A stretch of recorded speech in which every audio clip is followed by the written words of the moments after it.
అంటే భూసేకరణ చెయ్యకుండానే ప్రాజెక్టులు పూర్తయితాయని చంద్రశేఖరరావు గారు ఎట్లా భావించిందని నేను అడుగుతున్నా. అంటే ఆయన ఆలోచన ఎంతసేపు ఉన్నా పంపులు లిఫ్టులు వేల కోట్ల కాంట్రాక్టర్ల బిల్లులు చెల్లింపుడు అందులో నుంచి నగదు కొట్టేసు.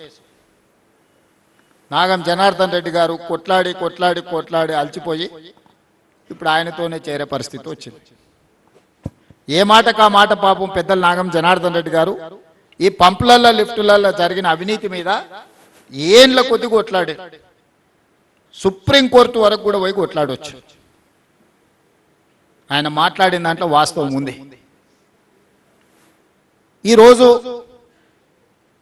మేము అధికారం చేపట్టిన తర్వాత ఈ జిల్లా నుంచి ఎన్నికవడమే కాదు, ఈ జిల్లా నుంచి పుట్టి పెరిగి ఈ ప్రాంత పరిస్థితుల అవగాహన ఉండి 17 సంవత్సరాలు ప్రతిపక్షంలో జడ్పీటీసీగా, ఎమ్మెల్సీగా, ఎమ్మెల్యేగా, ఎంపీగా, పార్టీ నాయకుడిగా జిల్లా నలుమూలలు తిరిగిన నేను ఈ ప్రాజెక్టులను ఒక కొలిక్కి తీసుకురావాలనే ప్రయత్నం చేస్తే అసలు ఏది ఎక్కడుందో సరిచూసుకోవడానికి దాదాపుగా 2 సంవత్సరాలు పట్టింది.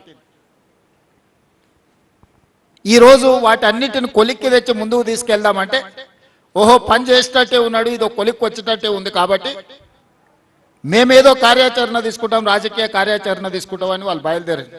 తప్పలేదు, తిన్నది అరగనే అరుగుతుంది, తిరగండి, నడవండి, చేసిన పాపాలు కొంచెమన్నా పోతాయి, కాశీ వరకు నడవండి, ఇంకా మంచిది. ఎందుకంటే మీరు చేసిన పాపాలు అంతా ఇంత కాదు, మీరు పాపాలు చేసుడే కాదు, ఆయన చేస్తుంటే చూసుడు కూడా మీరు చేసిన మహాపాపం.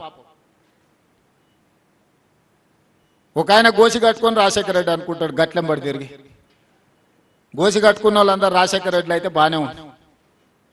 ఇటు పేరు మార్చుకున్నాడు ఇంకొక ఆయన. అసలు ఏ మాత్రం ప్రజలు ఏమనుకుంటారు, మనం ఇట్లా వ్యవహరిస్తే చీదరించుకుంటారా లేదా అన్న సోయి కూడా లేకుండా మా గురించి మాట్లాడి జిల్లాకు అన్యాయం చేసే ప్రయత్నం చేస్తున్నారు. ఈరోజు నేను కొన్ని వివరాలు చెప్పదలుచుకున్నా. ఖర్చులు కాదు, జరిగిన అప్పులలో 10 సంవత్సరాలు బ్యాంకులలో తెచ్చిన అప్పులకు చంద్రశేఖరరావు గారు 41,118 కోట్లు బ్యాంకులకు అప్పులు అసలు కట్టింది. మిత్తి 43,385 కోట్లు. చంద్రశేఖరరావు 10 సంవత్సరాలలో సాగునీటి ప్రాజెక్టుల కోసం చేసిన అప్పులకు 84,503 కోట్ల రూపాయలు 10 ఏళ్లలో ఆయన కట్టింది. నేను అధికారంలోకి వచ్చిన తర్వాత ఆయన చేసిన అప్పుల భారం మొయ్యలేనంతగా మారి కరెక్ట్ 30 నెలల 33,567 కోట్ల అసలు, 18,554 కోట్ల మిత్తి.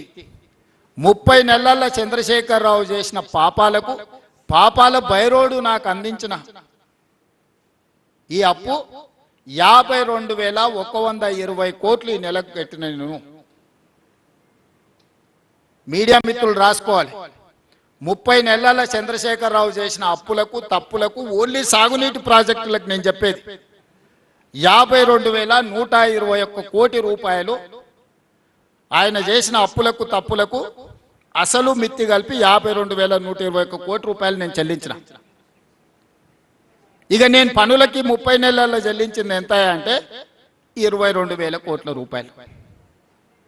52,000 కోట్ల రూపాయలు ఆయన చేసిన అప్పులకు నేను వడ్డీలు అసలు మిత్తి కడితే నేను మొత్తం రాష్ట్రంలో జరిగిన ప్రాజెక్టులకు అంతా నేను చెల్లించింది కాంట్రాక్టర్లకు 30 నెలల 22,000 కోట్లు. 22,000 కోట్లు రాష్ట్రం మొత్తం చెల్లిస్తే ఒక్క పాలమూరు జిల్లాలోనే 8,000 కోట్ల రూపాయలు దాదాపుగా. అంటే పాలమూరు జిల్లాకు నేను అధికంగా నిధులు ఇచ్చినట్ట, పాలమూరు జిల్లాకు అన్యాయం చేసినట్ట. ఇప్పటికీ జిల్లాల ప్రాజెక్టులు పూర్తి చేయాలంటే 4,000 ఎకరాల భూసేకరణ చేయాలి. భూసేకరణ చేయకుండా కాంట్రాక్టర్లకు ఎన్ని పైసలు ఇచ్చినా, కాలువ 5 కిలోమీటర్లు తొలవాలంటే 1 కిలోమీటరు భూసేకరణ చేసి మళ్ళీ 1/2 కిలోమీటర్ వదిలి మళ్ళీ 1/2 కిలోమీటరు భూసేకరణ చేసి మళ్ళీ 1/2 కిలోమీటర్ వదిలితే నీళ్లు వాడతాయా? రిజర్వాయర్లలో ఆడాడ కొంత భూమి ఉంటే కోర్టులో పోయి స్టే తెచ్చుకుంటే రిజర్వాయర్లలో నీళ్లు నింపగలమా? ఈరోజు కాల్వలకు మెయిన్ ల్యాండ్ కెనాల్స్కి నువ్వు భూసేకరణ చేయలేదు, రిజర్వాయర్లలో సమస్యలు అట్లనే ఉన్నాయి. ఉదండాపూర్లో R&R సమస్య ఉంటే నిన్న మీకు తెలుసు కదా, R&R సమస్యను ఈరోజు ఆ సమస్యని పరిష్కరించుకునే ప్రయత్నం చేస్తున్నాం.